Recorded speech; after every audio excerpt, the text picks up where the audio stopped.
Explorer, you've arrived at the threshold of an epic journey where self-love meets fitness. Gather your courage as we seek to challenge the limits of our bodies, become mentally resilient, and learn to cherish ourselves for the beautiful individuals we are. Along the way, we'll be joined by incredible mentors in the pole and fitness community who will share their wealth of knowledge to help you blossom.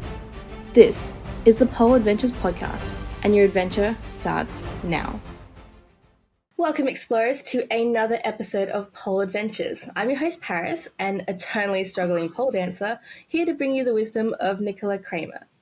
Nicola is a physiotherapist that specializes in working with pole dancers, aerialists, dancers, and more by helping you find movement patterns that are healthy and effective for your body. She also lives on a sailing boat, as you can see, and travels to teach in studios worldwide, which is why Nicola is the perfect person to dive deep into how we move and improve our core muscles. So thank you so much for coming on today. Yeah, thank you for having me. So first, I would love for you to tell us a bit about your pole and aerial adventure. Like, what was your why for all this? Yeah, so actually, I just as I traveled with sailing boat, and there is more pole studios in the world than aerial studios. So I actually just started pole also because a lot of my patients, like 50% of my patients, are pole artists. So I kind of started into the pole recently, just because there are no aerial studios around where I'm at the moment. But really? with aerial, yeah, I would have thought people do a bit more silks and stuff. Yeah, but like it's easier to do pole because you don't need so much height. So there's just like, I think if you count the studios in the world, there's more pole studios than aerial studios because you just need more height. And yeah, so I just always look for pole and aerial studios, and there's mostly in every town there's at least one pole studio, which is pretty cool. But aerial studios, it's hard to find, so it's rare. So that's why I started pole actually a little bit. But my aerial journey actually started like back in 2016, I think, or even earlier. I hurt my knee while doing floor acrobatics. And actually, because of that injury, I was searching for acrobatic movement that's not involving the knee. And then I actually started aerial. So that's kind of like interesting story also for me. Like, you know, you're doing floor acrobatics and you're annoyed about the knee injury, and just a knee injury brings you to the sport you happen to love the most ever. So yeah, that's how my journey started. And I did not go off the aerial journey since. So and I became a physiotherapist after all that. So I was an aerialist before I was a physiotherapist. So that's also why also during my training to be a physiotherapist, I was also having all like that aerial problems that I had myself in the background, and which was also a reason for me to become a physiotherapist, because there's a lot of problems going on if you do demanding moves, inversions in the air, and like just hanging off your hands and having the shoulder overhead all the time. So it's a demanding sport. Oh yeah. And did the boat come before or after? Also after, actually. I was always just drawn to the sea, and then it kind of happens that it's just like, you know, you gotta follow your dreams, and now I'm here teaching aerial online and doing physiotherapy online on the boat. So it's kind of cool where the life takes you. Yeah, it sounds like a dream. Yeah, well, it's hard work, but that too. Yeah. Yeah, but I'm very happy where I am now at the moment. So that's cool. And for our fellow nervous beginners, do you have an embarrassing pole or aerial moment to share? Yeah, so my pole moments, as I mentioned, are pretty limited. But I think like an embarrassing aerial moment was when I had a performance, and it was so hot, and I didn't wear, like, for pole you need to wear the less possible, and for aerial it's kind of the other way around because you don't want to get any burns. But it was so hot, so I didn't take any long pants on, and then I had like that massive burn in the knee from just one slack drop I did. And yeah, I was just finishing the performance, but I think everyone could see that I was just like pushing myself through with that massive burn. Ow. Yeah. And yeah, you know, if you're not in the flow anymore, it's kind of like also embarrassing to know that everyone probably can see that you're not in the flow anymore. But for pole, I think I don't really have a lot of stories to tell. I really enjoyed, we had in our aerial studio in Vienna where I was teaching, and before I moved to the boat, we had a flying pole teacher come in, and I think that's a really nice cross section of aerial and pole, the flying pole. And yeah, she's a really cute, nice teacher. And it was cool to have that, like kind of like it's a mixture of aerial and pole. So I think that's also Is that like the flying pole? Yeah, flying pole. So it's just attached on the ceiling like silk, and but it's like pole. So hard looking. Yeah, I don't know if it's harder. Probably it's a little bit harder than like the static pole, but I think it's a nice thing to try and also have like that aerial pole section intersection somehow. So that's Yeah. Lucky I haven't gotten any silk burns yet, but I'm sure that will happen. Yeah. So core strength is just a huge part of any pole aerial fitness types, whatever, all of the whole family group. But it's just one of those things that, you know, especially for me, it's so hard to work on. And I'll be honest, that nobody actually explained how to, you know, feel your core or what is actually going on there. So I'd love if you'd be able to give us like a quick overview of what it really means to do things like engage your core, like everyone says. Yeah. Yeah, like the cues, like engage your core or like pull the belly button to your spine. It's just like things instructors throw in, and I think nobody really knows what they are saying. The instructors don't really know, and also the students don't really know, like, what does she even mean? Okay, I'm just pulling in my belly. And it's hard. Yeah, like the intention is nice, because like with the intention, I think, or I hope, people want people to engage their core. But the cue is just not right, because like the core is so complex, and what we know is the six pack. We see it, we feel it, we can touch it, but underneath there's just so many layers, and also really interfering with the, let me just move the camera away so I can show you too. So if we have the core, we have really, like, we know the six pack abs in the front, and we maybe also know the obliques, and that's it probably. But what we also have is a lumbar fascia that is actually coming from the back to the front. So we have a real core set of muscles that are at forming the core. And what the least people know, we also have that we have it, maybe people know, but that it's also part of core strength, is the diaphragm.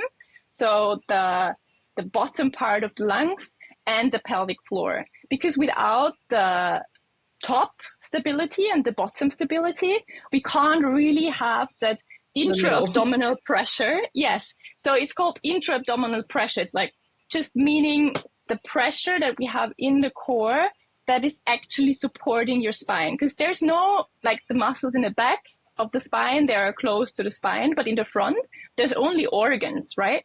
So the muscles in the front, they actually need to support the spine from the front, and they do this through that intra-abdominal pressure. But the intra-abdominal pressure can only work if we really engage the whole core structure plus the diaphragm and the pelvic floor. And this is so complex, we can't really cue it.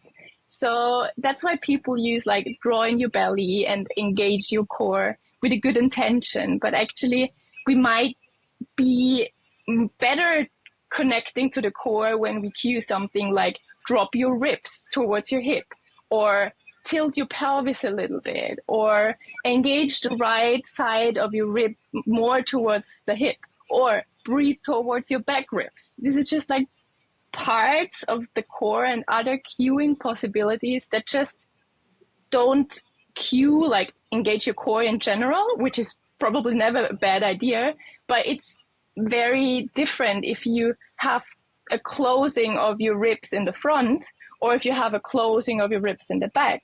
And it's just like very complicated actually. And yeah, and that's something I also learned really late in my career as a physiotherapist and also as an aerialist, that it's just like really important to know how is my core really working and what is my core. Because when you have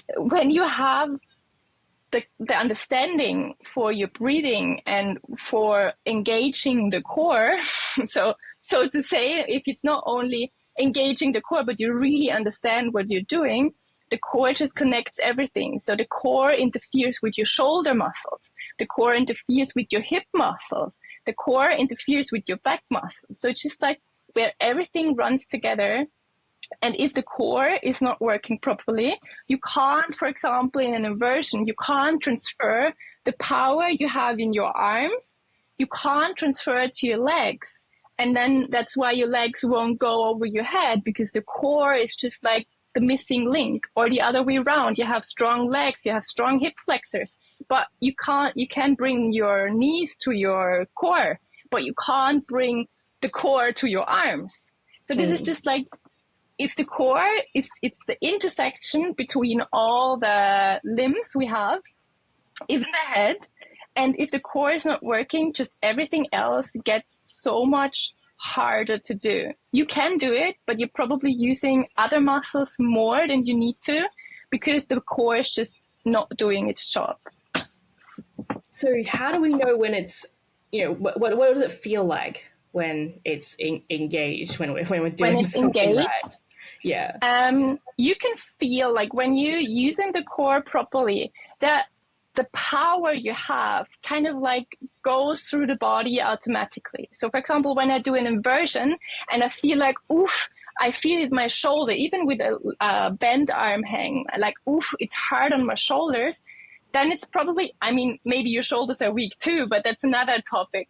But if it feels, if your core is engaged properly and you breathe properly, it feels almost like the breath brings your core into activation, brings you automatically up. Of course, we have to still train it, but it feels more natural and more easy. That's the cool thing. Like if you understand it, if you understand the underlying principle of it, and you can use it for all the exercises, not only on the pole, you can also use it for other exercises on the floor. And you just have to incorporate the understanding and the real, the real core, like the true core strength, and then it makes everything easier. So to answer the question, how does it feel to have a properly engaged core? It feels easy. Like things feel more easy. Things that you've been struggling with for a long time, they feel just easy. Maybe not effortless, and maybe you still need to train like strength-wise, but it feels easy. Also for like your strength exercises, for example, like the toes to bar or just the leg lifts you may be doing in your conditioning class, they sometimes just feel, also me, when I was beginning aerial, I was like, oh, how do they lift their legs up? And my hip flexor is cramping, and I feel all like muscles just like cramping. And this is, I mean, my hip flexors were also not the best back then, but if I had a better core and an understanding of how I can use my core and my psoas to lift my legs, that would have accelerated my journey, and I would be, I would have skipped some conditioning classes just because my body would understand how everything works together. I hope I get to that point one day. It's a journey. It's a journey. No, but it's like a big part, and I think no one even never told me before. Now it's kind of a hype to use like breath training, and it's getting into the head of people.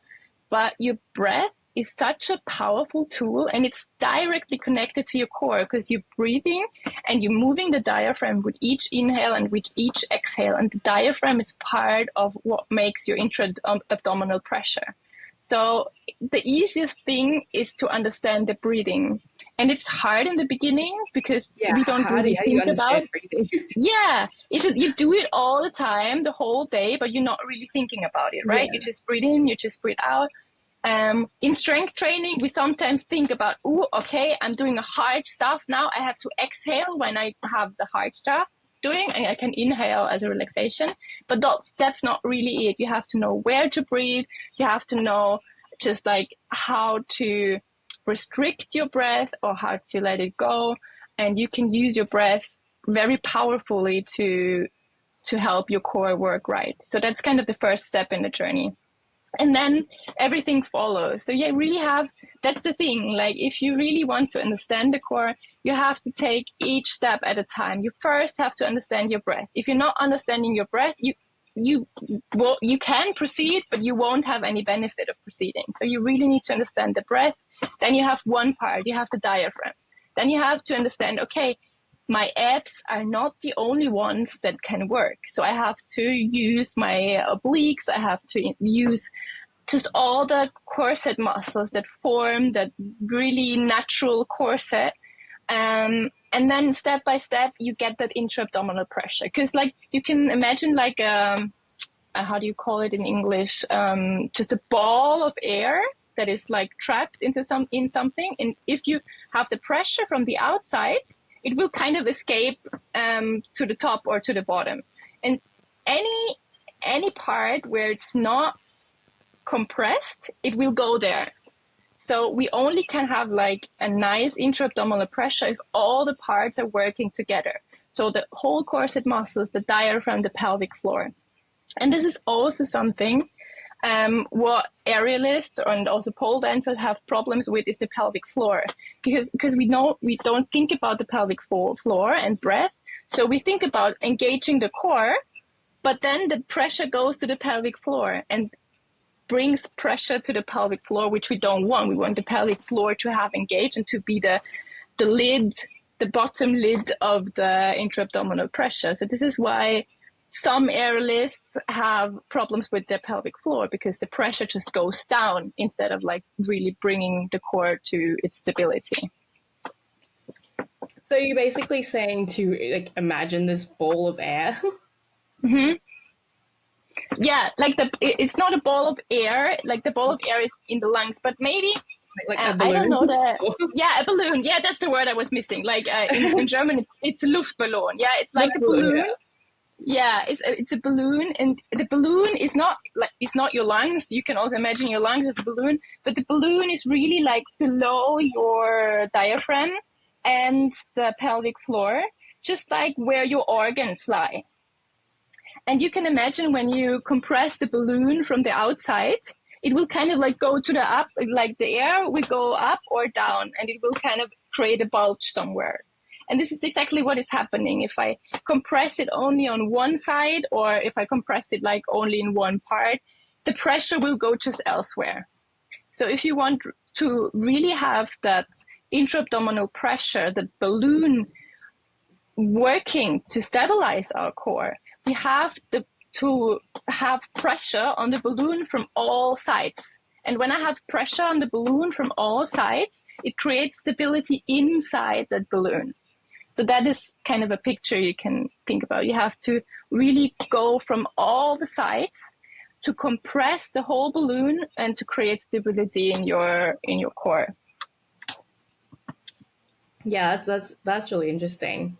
And yeah, you was talking about basically good breathing technique. So what does that mean? Like, in through your nose, out through your mouth, or like is that something you do daily, or just when you're doing the exercises? Actually, it's something you learn once, and it has also a lot to do with your posture. And once you get the hint, or your body understands how to breathe, it actually does it automatically. But I think I don't breathe well. Yeah. So one thing I always do first with my clients, I look at their posture. And a lot of people are with their pelvis, so with their hips, in an anterior tilt. So the butt sticks out. And when the butt sticks out, to stay upright, like a lot of people have like the shoulders forwards to stay upright, we bring the shoulders back. And then we have like a posture where your ribs are sticking out in the front. And this is just the worst thing that can happen to your core, because we kind of like, we're stretching the front core, and this makes it harder for the muscles to engage. If you imagine, just to keep it simple, if you imagine your abs running from your ribs down to your hips, and if you have it like in a neutral posture, this distance is, I don't know, maybe 20, 30 centimeters. But if I'm in that anterior tilt and my ribs are sticking out, the distance just becomes longer. So it's harder to start from that position to go into an inversion, for example, than when you start from neutral. So the first thing I do with patients, and the first thing also you can do, you can just look yourself into the mirror from the side, and you can just sit and look, okay, where is my pelvis? And where is my neutral? And how do my ribs look from the side? Do they stick out? Or am I really rounded, which is also not good? What we aim for is a neutral position of your spine. So the pelvis in a neutral position, the rib cage in a neutral position, the shoulders in a neutral position. And in that neutral position, the breath already flows better.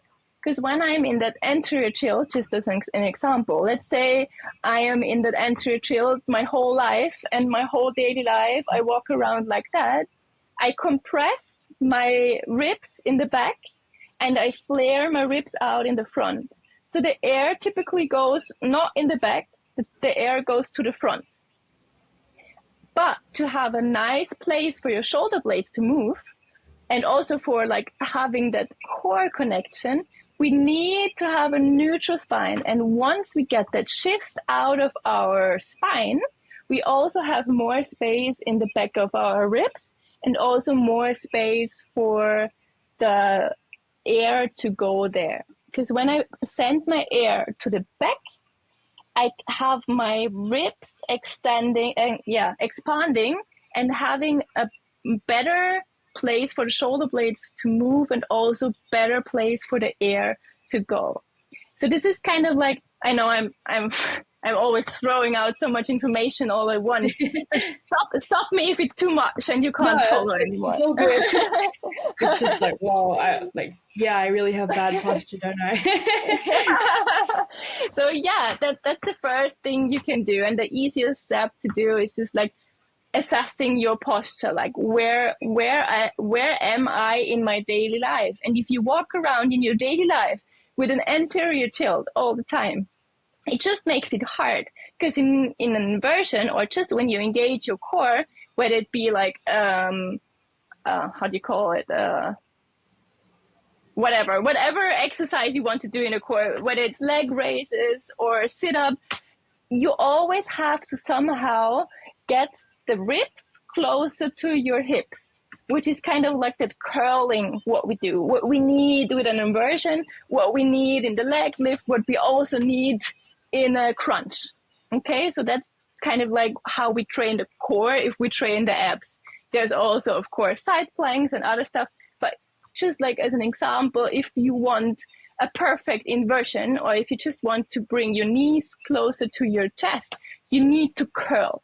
And to curl, we have to connect the front ribs to the front hips.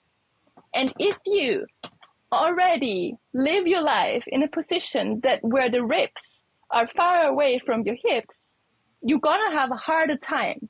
If your ribs are neutral and if your pelvis is in neutral, you already did half the work just by correcting your posture. And then the crunch is actually not that far anymore. And also the inversion is not that far anymore. So that's an easy step to an easy first step. Look at your posture. See if you can get to neutral. What about when you're like hunched over? It's kind of it's kind of the same, because like the root of being hunched over often, not always, but often also lies in an anterior tilt of the pelvis. Because when I start here, I somehow want to be upright because otherwise I can't walk. Okay, so my pelvis is tilted forwardly. So if I only tilt my pelvis forward, I'm out of the camera, like my body tilts forward. So what I do if my pelvis is tilted anteriorly, I extend, so I am upright. And what does my shoulder do? The shoulders are kind of like hanging in the neutral position, so they're kind of forward. And what happens too, that my head is now actually forward, because I still want to look straight ahead. But I don't know if it's a podcast, probably people won't be able to see me all the time. But if you see me, I can show you that. If you're anterior tilted, if your rib cage is up, your head kind of automatically comes forward. And just if I remain the relationship from my chin to my chest, and I go with my chest into a neutral position, my head is looking down.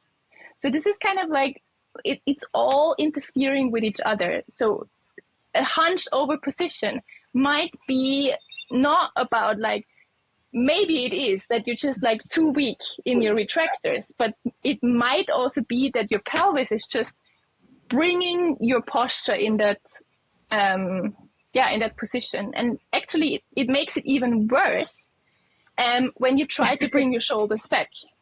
So that's also what people do, you know, they're in an anterior pelvis tilt. They're they try to be upright, and then because the shoulders are forward, they try to train their retractors, and the ribs are sticking out even more because they're trained to be like in the back strong. But actually what they need to do is to drop the ribs and then maybe train the retractors more. Because otherwise you're only getting more into that anterior pelvic tilt and even more compressing the ribs in the back. So that's kind of like a vicious circle. So look at yourself in the mirror, see your posture, and then see what happens when you bend your knee a little bit. What happens when you move your pelvis a little bit? What happens if I move my ribs? Oh, how does it feel in my shoulder? How does it feel in my neck? How does my trapezius react? Is it like getting more relaxed when I have my ribs connected more to my right hip? Does it like it more if my pelvis is tilted that way? So everything is connected, and that's the cool thing about the body, but also what makes it hard to find the root of the problem. Yeah, I definitely recommend watching this one on YouTube so you can see the demonstrations of what's happening as well. Yeah. I know you mentioned this earlier as well, and this is something that I hear a lot of instructors saying, like, for people to like breathe into those movements and stuff. You know, do you know what does that mean? How does it work? Yeah. So I would say not a lot of instructors work or think about the breath as in depth as I just like really like the topic, and I think it's really mind-blowing how much impact the breath can have on performance, like on physical performance and also mental performance actually. But what people normally mean to breathe into positions, and that's also like the first easy step to do, is just to relax into that position. Meaning like when you hold your breath, it means it's too hard for your body. So if you breathe in that position, I hope the people mean that you use your lungs to calm you down, that you use your lungs to not get like really tense in your muscles. Because if you're too tense in some places, you can't really move. If all your muscles tense up, you're kind of stuck into the position. When it comes to strength training, when it comes to flexibility training, people often use the breathe into the position to breathe away the pain or to relax the muscles too. So actually, the breathing also really has a lot of impact to your nervous system, and the nervous system controls the way your muscles react to certain situations. So to wrap it, yeah. Sorry. Like, what about when you're in a position that makes it hard to breathe? Yes, then you probably need to train strength in a position where it's not hard to breathe. So, for example, yeah, I mean, like strength training has to be progressive. So, if you can't do an inversion yet, I would not recommend doing it 100 times and still be frustrated you're not doing it. You need to go back like a couple of steps to a step where you can breathe easily, where your muscles don't tense up everywhere, but they just activate the muscles that you want to train. And in that position, you train as long as it feels easy, or you might want to go one step further and see, oh, can I still breathe in that position? And then you progressively go to the point where, for example, an inversion is not that hard anymore and you can breathe in your inversion. And I know it's hard for people to hear. And I'm not saying you can't try that move, but it's just like so frustrating at some point trying a move where you will never really succeed because you're just lacking strength or coordination. But you can also train coordination in a different way that is easier, where you can still breathe. So if you are in a position where you can't breathe, it's a sign that you have to step 1 or 2 steps back and just train better, whether it be more strength or more coordination or more flexibility. Yeah, but sometimes people always just forget to breathe. So maybe you're just used to, okay, inversions are so hard, oh my God, and you're excited and your body's already tensed up because you know you never did it before. But maybe you're strong enough already and you just forget to breathe and you just forget about technique. So actually, I like that cue more than the bringing in your belly button, because it's just a small reminder to keep breathing, and it's a small reminder to listen to your body and see, oh, can I breathe in that position? And if not, what do I do? What would be some like breathwork techniques that, or exercises that could help with all this? Like my favorite thing to start with, and I think, again, I'm trying to explain it so people also who are not watching it will be able to follow. But what I do, I'm just going to shift my camera. So you grab a chair or a wall, and that's just a nice first exercise because it brings your pelvis already into the right position. So what I do, I'm lying on my back on a flat surface. I have my feet on the wall or on the chair, so that I have 90 degrees in my hips and 90 degrees in my knees. I can put my hands up, that will help my ribs to come down, but let's just leave it out just for simplicity. And then you can see, and I'm trying to explain it so people who can't see it will also understand. If I pull down the wall, so you can't really see it, I have my feet just on the wall in front of me. But I'm using my hamstrings, the back of my legs, as I pull my knees down the wall. So the heels are on the wall and they're sticking on the wall. And I just imagine that I want to bring the wall down, which will activate the back of my legs, which will help my pelvis go into a little bit more posterior tilt. So I'm tilting, I'm just exaggerating. Like if I pull my heels down the wall, what would happen is actually that my butt would lift up. Okay, and we're doing just a little version of that, just bringing, and if you try it, actually, if you have the space, you can try it right now, and you could feel, or you can feel, or you will feel that when you bring the heels on the wall down, that your hamstrings will engage, and this has an impact on your pelvis. Okay, great. So we have a neutral pelvis now. And then I try, in the best case, I have a mirror in the side of me so I can see. I try to breathe out, and I'm just going to demonstrate for the ones that are watching. You can see as I breathe out, my ribs are dropping towards the hips. And this is the first step to feeling that core connection. I have my pelvis set up through the wall engagement of the hamstrings. So my pelvis is set, and I set my rib cage as I exhale towards the ribs.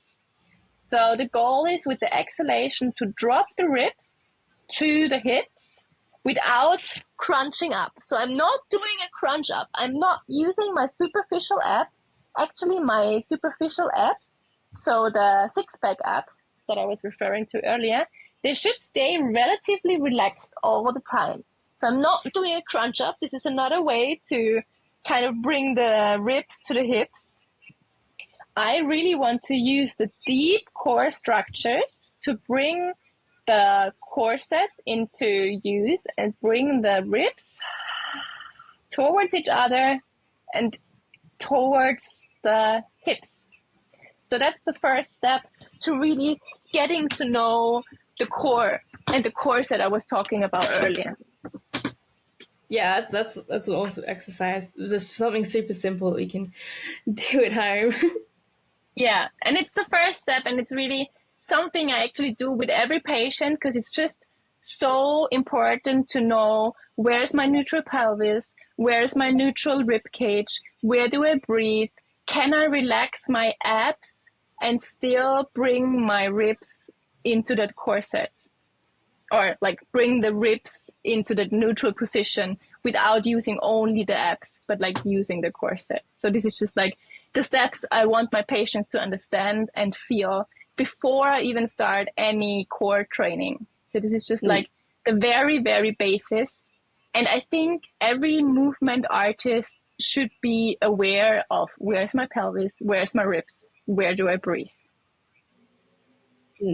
Yeah, so that's where you start to get in touch with your breath. So what after that, what would be like the number one general core exercise you would recommend?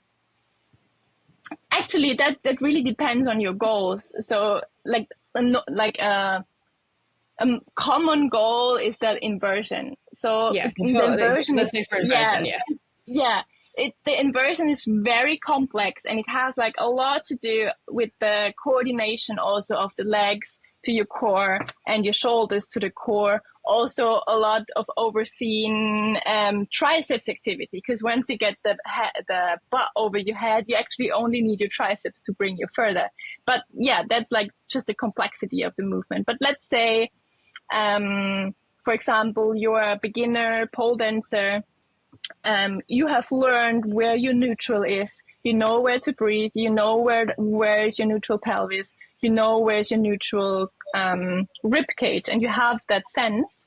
Then I actually would do like progressions of that exercise we did, which would be, for example, going into the 90-90 position, bringing the engagement into your hamstrings, leaving the core where it is, and then taking one leg off the wall and still maintaining that posture, still maintaining that corset.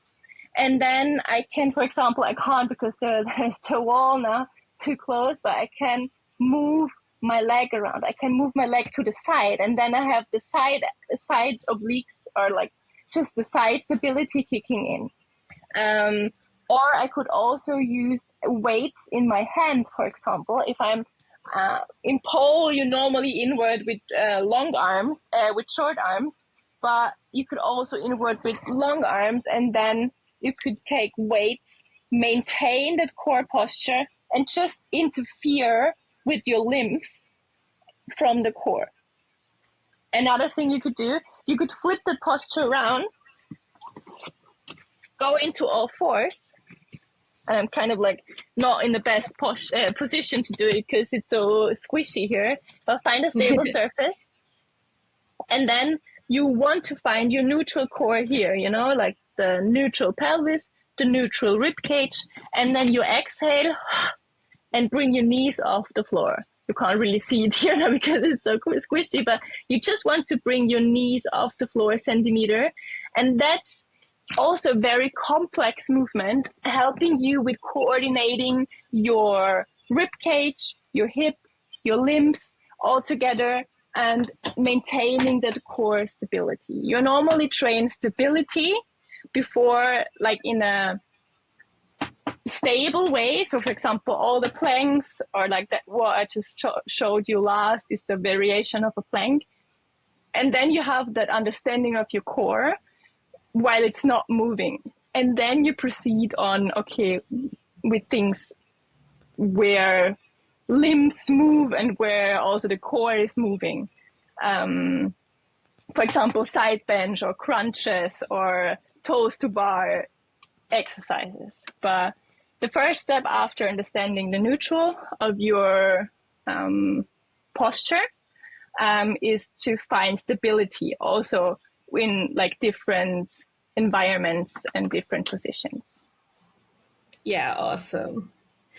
And so many of us, including me, feel that we have a weak core, and it can be really discouraging to lack progression in those areas, not being able to invert or do any of the cool things. Is there anything you'd say to encourage that, or what advise people to do? Yeah, I think a really important advice is that you don't have to nail the inversion in a pole class. Like an inversion really needs strength training off the pole. So you really need to understand your core. You really need to understand, okay, how do my legs interfere with my core?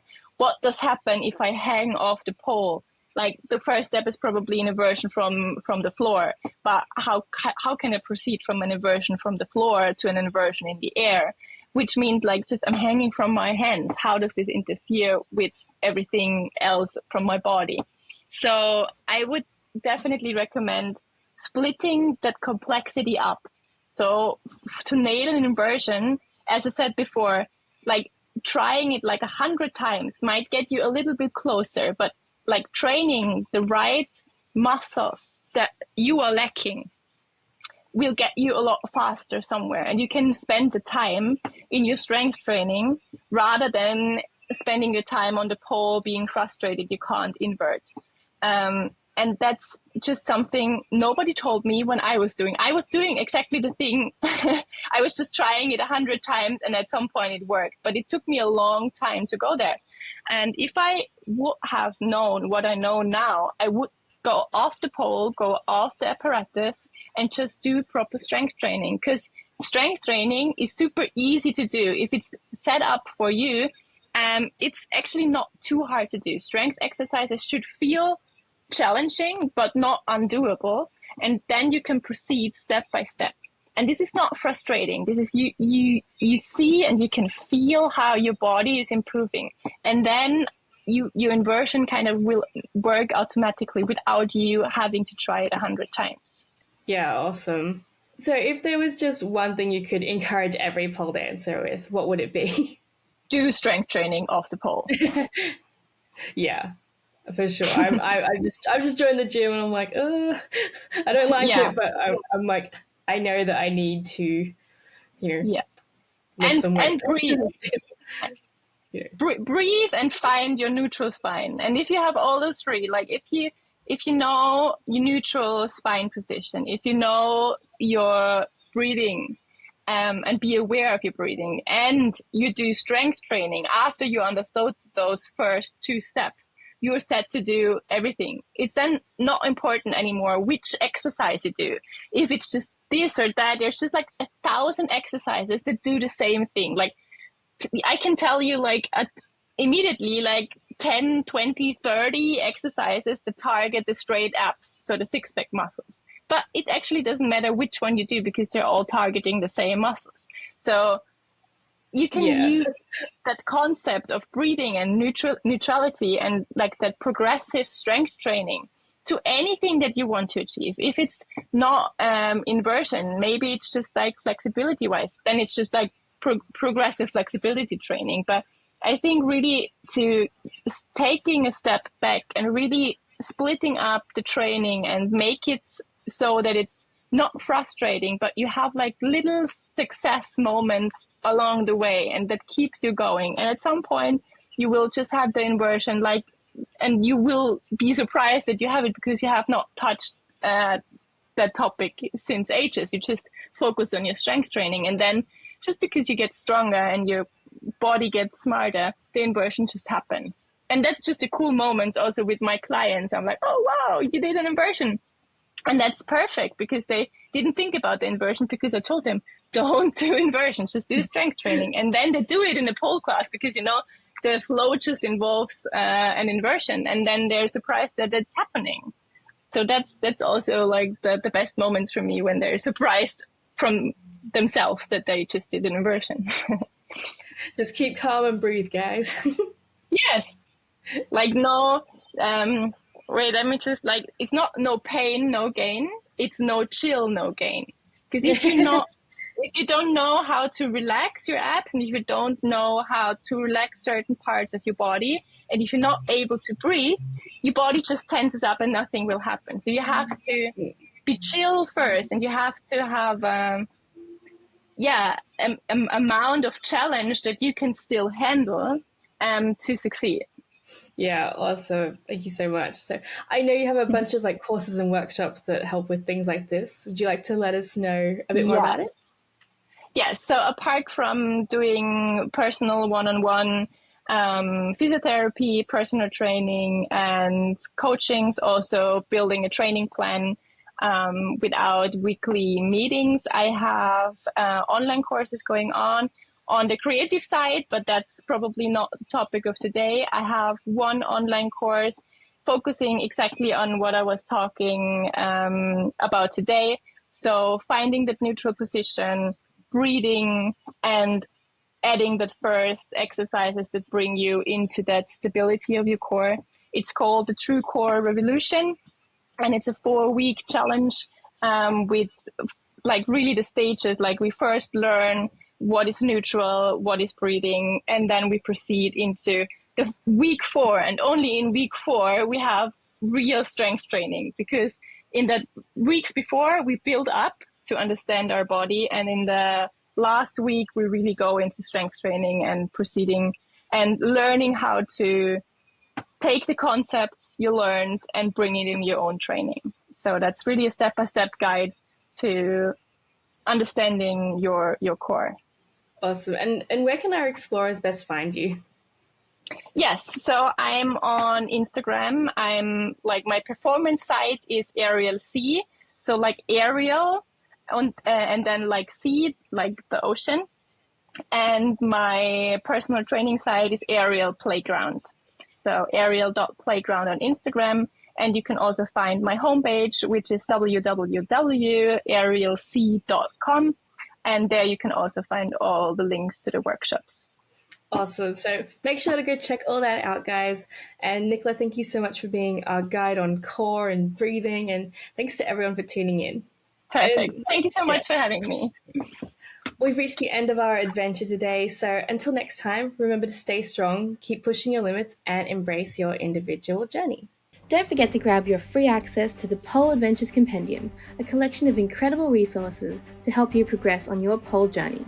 And if you enjoyed today's adventure, make sure to leave a review so other explorers can embark on the journey with us. This is the Pole Adventures podcast, and your next adventure awaits.